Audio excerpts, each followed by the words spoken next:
Hi friends, welcome to legal rules 24. ఏఐబీ ఎగ్జామ్కి 19కి సంబంధించి notification అనేది రిలీజ్ చేయడం జరిగిందండి.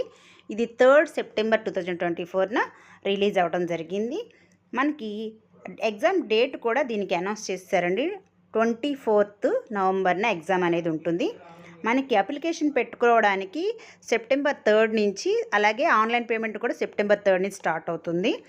అయితే లాస్ట్ డేట్ ఫర్ అప్లికేషన్ ఏంటంటే మనకి 25th అక్టోబర్ ఇచ్చారండి. Last date for online payment October 28th ఇచ్చారు. మనకి ఏదైనా కరెక్షన్స్ అవి చేసుకోవాల్సి వస్తే కనుక అక్టోబర్ 30th ఇచ్చారండి. అలాగే ఆన్లైన్లో మనకి హాల్ టికెట్ అనేది నవంబర్ 18th రిలీజ్ చేస్తారు. ఆల్రెడీ ఇంతకుముందు మనం చెప్పుకున్నట్టుగా నవంబర్ 24th ఎగ్జామ్ ఉంటుంది. 45% of marks for general and OBC అండి.